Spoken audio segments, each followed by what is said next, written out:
BFM Business, BFM Crypto, les pros. L'avenir est le seul endroit où on est tous, chacun, certain de passer le restant de nos jours. Et les blockchains, les cryptos peut-être aussi, contiennent une fraction de l'avenir. On leur consacre donc un rendez-vous plein et entier chaque vendredi aux alentours de 16h35. Ils sont là, nos pros des cryptos, fidèles au rendez-vous. Claire Balva, bonjour Claire. Vous êtes experte crypto indépendante, vous nous rejoignez en plateau chaque semaine. Owen Simonin avec nous également. Bonjour Owen, ravi de vous retrouver. Votre chaîne YouTube, Asher, vous êtes également Owen à la tête de Meria. Et puis Xavier Fenot aussi nous accompagne, il a le sourire, Xavier, avec ce Bitcoin toujours au-dessus des 30 000 $ aujourd'hui. Xavier Fenot depuis Interactive Trading, bonjour Xavier. Bonjour Guillaume, bonjour à Claire et à Owen. On a pris quoi Xavier depuis le début de l'année? On a pris 80% sur le Bitcoin qui a donc repassé la barre des 30 000 $. Il retrouve ses niveaux de juin 2022 et donc plus de 80% de hausse depuis le 1er janvier. Est-ce qu'on n'est pas en surchauffe, franchement? C'est vrai Guillaume, vous parliez du luxe juste avant dans le secteur justement du CAC 40. La question peut aussi se poser sur le Bitcoin. On a gravi quand même plusieurs cols successivement et le dernier, c'était celui des 28 500 $ dont on parlait depuis des semaines. C'était pas une mince affaire. Alors le Bitcoin, c'est le grand gagnant de ces dernières semaines, le plus fort, avec d'ailleurs une dominance, c'est-à-dire un poids sur le marché qui est passé d'un plus bas en fin d'année dernière sous 40% à 49% ces derniers jours. C'est un plus haut qu'on avait atteint l'été 2022 et un plus haut aussi qu'on avait atteint l'été 2021. Alors, est-ce que ça veut dire qu'on est en surchauffe sur le Bitcoin? Si je regarde l'indice Fear and Greed Index, qui mesure le sentiment des investisseurs, c'est pas le cas. On n'est pas en euphorie extrême. Si on regarde la tendance avec l'aspect technique, et ça je le répète depuis des semaines, il n'y a absolument aucun signal de faiblesse pour le moment. Et surtout, je le disais juste avant, on vient de s'extraire par le haut de 3 semaines de consolidation horizontale, donc c'est toujours positif. Alors après la question, est-ce que c'est le moment d'acheter maintenant? Parce que c'était plus dangereux d'acheter du Bitcoin à 16 000 qu'à 20 000, qu'à 25 000 et que maintenant il y a moins de risques. La réponse est non. Alors il y a certes une détente de manière générale, vous en avez parlé juste avant, on est sur les marchés traditionnels, secteur bancaire, taux d'intérêt. On a eu d'ailleurs cette semaine des chiffres d'inflation aux États-Unis meilleurs que ce qu'on attendait. Donc tous les voyants sont verts, mais il ne faut pas tomber dans le piège de l'euphorie. Donc mon point de vue, même si je suis le premier à dire qu'il n'y a pas d'alerte baissière, bien au contraire, c'est que le potentiel à court terme, maintenant à 30 800 $ sur le Bitcoin, le potentiel semble quand même en grande partie consommé. C'est d'ailleurs la raison pour laquelle les investisseurs se tournent ces derniers jours plutôt et de plus en plus vers des alternatives comme sur les altcoins. Et effectivement, alors on parlera dans un instant avec Owen et Claire de la mise à jour d'Ethereum réussie cette semaine, mais sur les altcoins, parmi lesquels effectivement l'Ether, est-ce que vous estimez que la dynamique est la même, le potentiel peut être aussi important, voire plus que sur Bitcoin pour la suite? Alors justement, oui, vous faites bien poser la question, parce que nous étions dans ce qu'on appelle une Bitcoin season, c'est-à-dire 80% de hausse pour le Bitcoin depuis le début de l'année, vous l'avez dit, on passe de 16 000 à plus de 30 000 $ aujourd'hui. On avait même un Ether, donc le numéro 2 du marché des cryptos, qui avait du mal à suivre la progression du numéro 1 Bitcoin. Et c'est en train de changer justement. L'Ether, depuis 3 jours, est en train de surperformer Bitcoin, 15% en 3 jours, qui passe les 2100 $. Et les altcoins, depuis des semaines, qui étaient en phase de latéralisation horizontale, pour ne pas dire léthargie, sont en train de se réveiller, à l'image par exemple de Solana, qui gagne presque 30% en 4 jours, et je pourrais en citer des dizaines comme ça, qui prennent plus de 10%. Avec plus largement, si je prends le top 50 des plus grosses cryptos, il y en a de plus en plus qui font mieux que le Bitcoin en un mois. Elles sont donc en train de rattraper leur retard. Donc, très simplement, pour répondre à vos deux questions, on pourrait bien être effectivement en phase de surchauffe sur le Bitcoin si on en croit notamment son niveau de dominance. Ça ne veut pas dire que la hausse est finie, mais que le potentiel sur les cours actuels semble limité, ce qui se caractérise aujourd'hui par une dynamique des altcoins qui rattrape leur retard et nous offre donc quelques opportunités. Et ça, Guillaume, ça fait quand même plaisir de retrouver l'activité à court terme. C'est sûr. Mais comme toujours, restons rigoureux pour ne pas tomber quand même dans le piège de l'euphorie. Xavier Fenot, Interactive Trading, et on rappelle à chacun d'investir en crypto que l'argent qu'on est prêt à perdre, c'est très volatile, spéculatif et les choses peuvent se retourner extrêmement vite. On en disait un mot à l'instant avec Xavier, c'est quand même l'un des événements de la semaine sur l'écosystème Ethereum, sur la blockchain Ethereum, cette mise à jour réussie. Chapella, c'est le nom de cette mise à jour, c'est ça Claire? Chapella. Bon. Shanghai et Capella. Shanghai, voilà, c'est ça. Comment? C'est Chapella, c'est une contraction de deux. Ah, voilà, parce que ça faisait des semaines qu'on parlait de Shanghai, puis je vois que ça s'appelle Chapella. Je vois plusieurs intervenants nous dire Chapella. En fait, c'est Shanghai, mais c'est Chapella, c'est une contraction de plusieurs choses. Exactement. Très bien, parfait, c'est clair comme ça pour moi et peut-être pour certains de nos auditeurs et téléspectateurs. Et donc, cette mise à jour a réussi. Elle a eu lieu dans la nuit de mercredi à jeudi.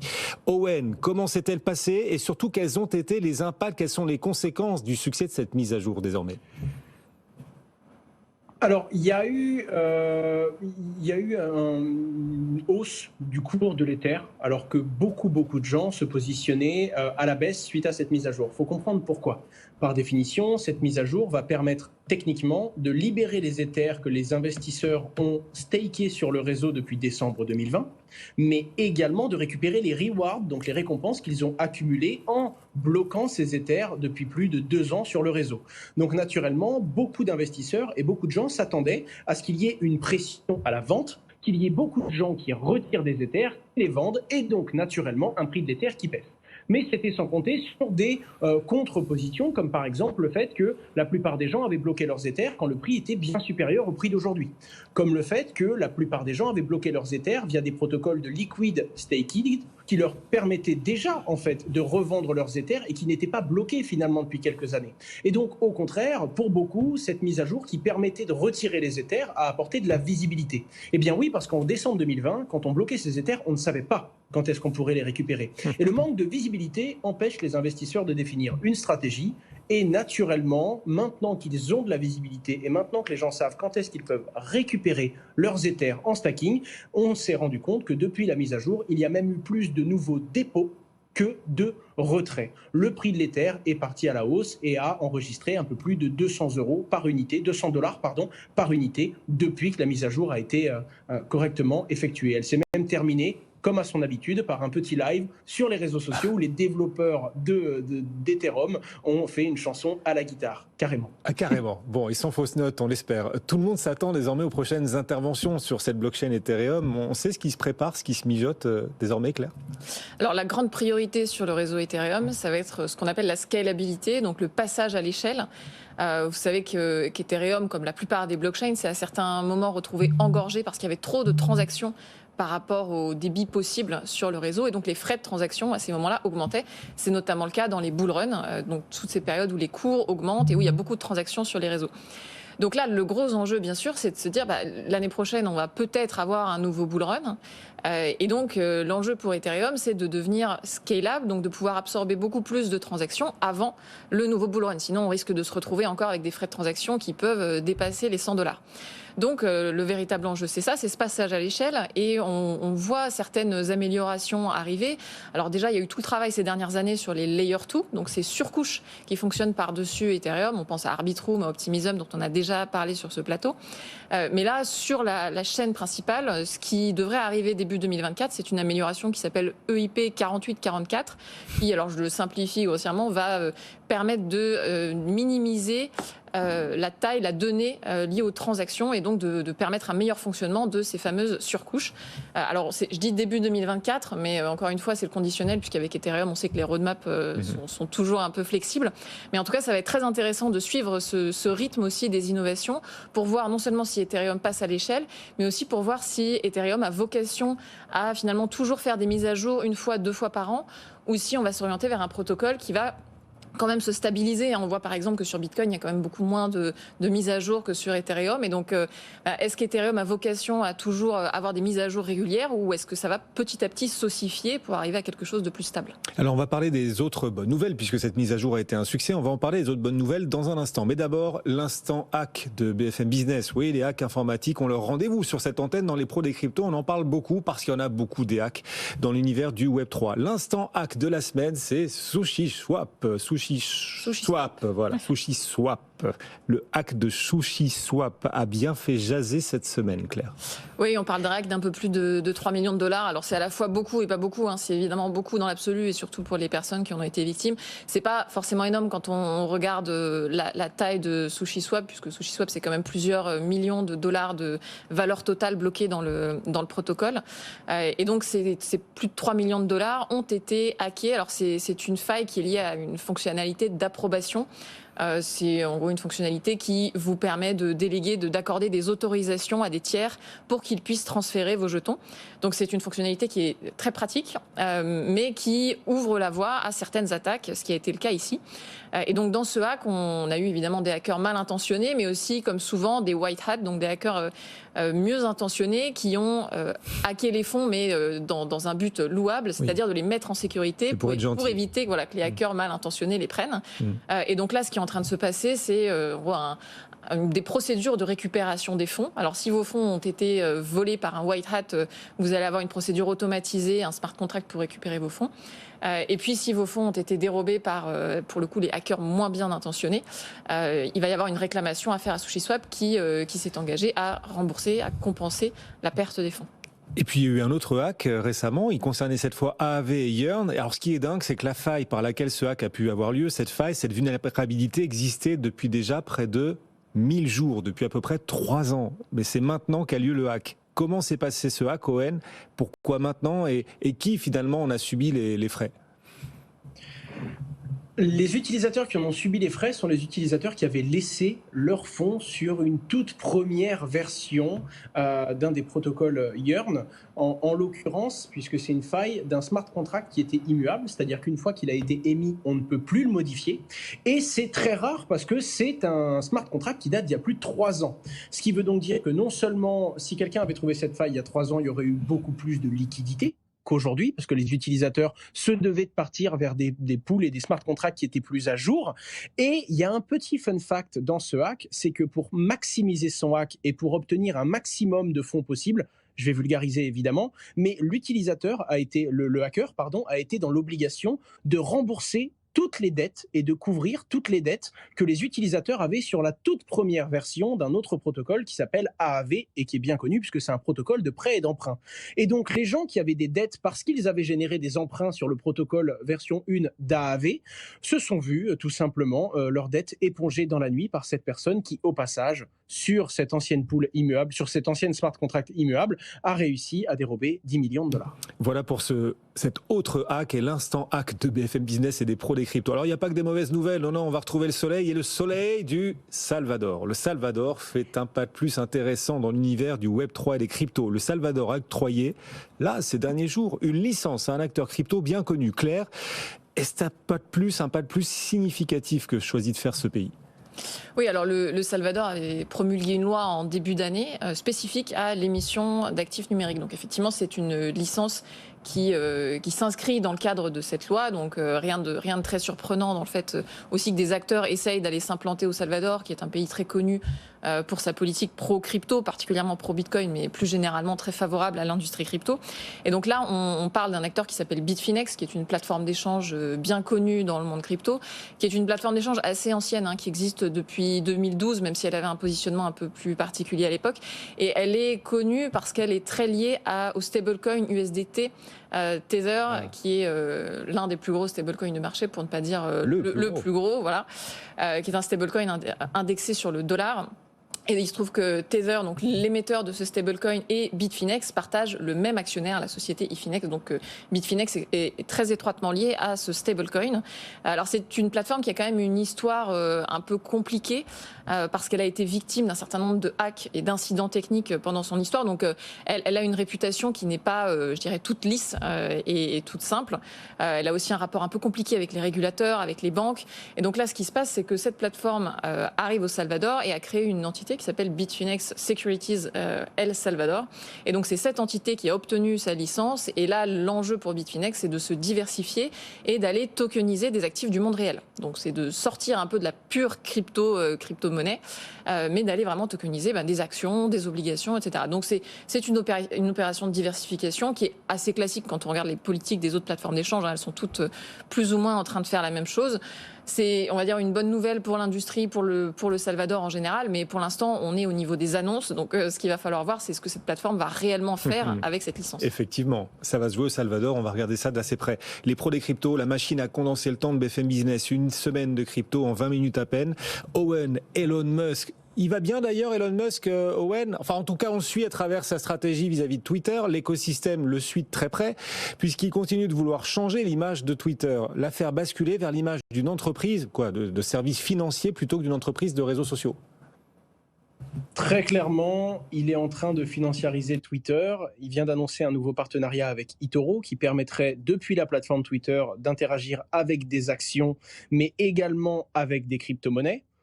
Alors, Que l'on apprécie le fait de financiariser Twitter ou non, que l'on apprécie le choix du partenaire eToro ou non, on se rend quand même compte qu'Elon Musk, du coup, continue sa quête et son objectif, faire de l'oiseau bleu une machine rentable. En l'occurrence, eToro sont appréciés par certains, beaucoup moins par d'autres, mais ont la réputation de payer grassement leurs apporteurs. Et pour le coup, cette plateforme aux États-Unis et même dans le monde en général a pris une très très grosse place et est devenue l'un des gros fournisseurs de produits financiers en tout type à travers le monde. Il est donc cohérent dans l'objectif, et on en a entendu parler, que ce soit sur la suppression de postes, que ce soit sur l'optimisation de la plateforme, que ce soit sur le Twitter Blue pour générer des revenus récurrents. Elon Musk est en train de faire, qu'on aime ou qu'on n'aime pas la méthode, de Twitter une boîte qui va finir par être rentable à suivre. En tout cas, c'était le pari qu'il s'était donné en rachetant une structure. À suivre effectivement, à suivre aussi les décisions des régulateurs aux États-Unis, notamment la résolution du procès de Ripple, c'est ça, face à la SEC? Owen? Oui. Alors, pour être totalement franc, je sais qu'il y a un positionnement de Ripple sur la SEC. Je ne serais pas capable de rentrer suffisamment dans les détails pour prendre une position là-dessus, mais je sais que c'est très regardé pour un seul point stratégique. On le sait, les États-Unis ont pris la décision de requalifier un grand nombre de crypto-monnaies en termes de securities. La particularité de Ripple, c'est que c'est l'un des premiers à avoir eu ce problème avec la Security Exchange Commission. C'est très clairement le proof of concept de la SEC sur les crypto-monnaies, et cette position est donc à double tranchant parce que premièrement, elle va donner l'avenir de Ripple et elle va voir si Ripple va avoir une très grande amende, et ça va affecter, comme ça affecte depuis quelques années, parce que c'est une discussion ouverte depuis plusieurs mois, la position de Ripple et son prix sur le marché, mais également ça va donner le tempo à toutes les autres crypto-monnaies, et on le sait très bien, on a également Ether et on a également toutes les autres crypto-monnaies qui sont en proof of stake. Ça va donc envoyer un message très fort, et pour moi ce procès, c'est plus qu'un proof of concept finalement, va être la définition de l'interprétation légale de la nouvelle position des États-Unis vis-à-vis des crypto-monnaies et de cette fameuse qualification en tant que sécurité. Ça fera sans doute jurisprudence, ce sera à suivre de très très près. Et puis FTX, alors on a eu cette semaine le premier rapport sur la gestion d'FTX, il est sorti ce premier rapport et il confirme d'ailleurs l'amateurisme et parfois les très mauvaises intentions des anciens dirigeants d'FTX. Mais c'est pas de ça qu'on va parler là, on va parler de la possible réouverture à venir pour les investisseurs, la possible réouverture à venir d'FTX, c'est ça Owen ? Alors, en fait, là, ce qui s'est passé, c'est assez fou. On en avait déjà entendu parler. On sait qu'FTX est entre les mains du curateur. C'est-à-dire qu'il y a quelqu'un qui a pris possession de la direction d'FTX, John J. Ray III, et qui est en train de liquider un maximum de choses, de vérifier la liquidité de l'entreprise, donc d'essayer de récupérer un maximum de liquidité afin de pouvoir rembourser les clients, les utilisateurs, qui ont vu leurs fonds bloqués par la plateforme. On parle d'un peu plus de 10 milliards de dettes, et ils annoncent avoir déjà pu récupérer l'équivalent de 7,3 milliards de dollars d'actifs, entre guillemets, liquides. Que ce soit certaines de leurs sociétés, que ce soit des trésoreries, des positions qui sont capables de liquider assez rapidement pour obtenir du cash, et donc, in fine, d'honorer la dette qu'ils ont envers leurs utilisateurs. Mais ça ne s'arrête pas là. Ils en avaient déjà fait rapidement allusion, mais là, on parle d'une confirmation de cette position. Il se pourrait qu'au second trimestre 2023, les dirigeants actuels, donc le curateur de la plateforme FTX, prennent la position de relancer l'exchange. Premièrement, ça revaloriserait leurs jetons et ça leur apporterait de la liquidité. Deuxièmement, on le sait très bien, la plateforme FTX était très utilisée et très appréciée pour ses outils. En effet, il y a un défaut de confiance. En effet, on dit que la confiance, ça se brise, ça ne se répare pas. Mais pour le coup, les outils étaient rentables et fonctionnaient quand il n'y avait pas de problème, quand on désirait retirer son solde. Et donc, l'objectif serait de maintenir une certaine valorisation à cette structure. Et ils ont même évoqué jusqu'à potentiellement proposer du capital à certains utilisateurs qui ne pourraient naturellement pas retirer tout leur solde, puisque seulement 73 à 75% de la dette, entre guillemets, d'FTX envers ses utilisateurs aurait été recouverte. C'est donc une potentielle qui fait beaucoup de bruit, c'est donc un choix potentiel qui fait beaucoup de bruit, qui déplaît à beaucoup de monde. Il y a même certains bruits de couloir comme quoi, quand ils ont essayé d'obtenir de la liquidité, ils ont eu des problèmes dans la blockchain et ils ont eu des liquidations parce qu'ils ne maîtrisaient pas l'écosystème crypto. Et donc, ça fait rire certains de savoir qu'ils pourraient relancer l'exchange. En tout cas, ça semble, pour John J. Ray III, être une option potentielle qui permettrait à FTX de très rapidement revenir sur le terrain et potentiellement proposer de la liquidité à ses clients. Incroyable. Bon, on fera peut-être changer la marque quand même. Enfin, je sais pas. Oui, c'est ça, mais ça paraît fou. C'est-à-dire que s'ils veulent vraiment récupérer des utilisateurs, des investisseurs, il faut changer la marque et surtout il faut communiquer sur un changement complet d'équipe parce qu'il y a une telle réputation sur cette entreprise que ça semble compliqué. Faire peau neuve, vraiment. Merci à tous les deux de nous avoir accompagnés. Owen Simonin, Meria et sa chaîne YouTube Asher. Bonne fin de journée. Owen, merci Claire d'être passée sur le plateau de BFM Business, experte crypto indépendante. Les cryptos qui vont bien, 30 560 $ en ce moment le Bitcoin. Les marchés actions aussi qui vont bien. Nouveau record absolu pour le CAC, 7 516 points. Grâce entre autres au secteur du luxe. On vous propose d'ailleurs cet article sur notre site BFM Bourse. Oui, BFM Bourse, c'est la radio, la télé, l'appli. Et puis notre site aussi, 24/24. L'émission, bien sûr, a lieu de 15h à 18h, mais BFM Bourse, c'est 24/24 sur notre site. Et on vous propose cet article sur LVMH et Hermès. À l'image d'LVMH, le cellier de luxe Hermès publie des ventes trimestrielles supérieures aux attentes. Et Hermès au zénith, non loin du seuil des 2000 € en bourse. Article consultable, bien évidemment. On se retrouve dans un instant également pour continuer d'en parler. À tout de suite.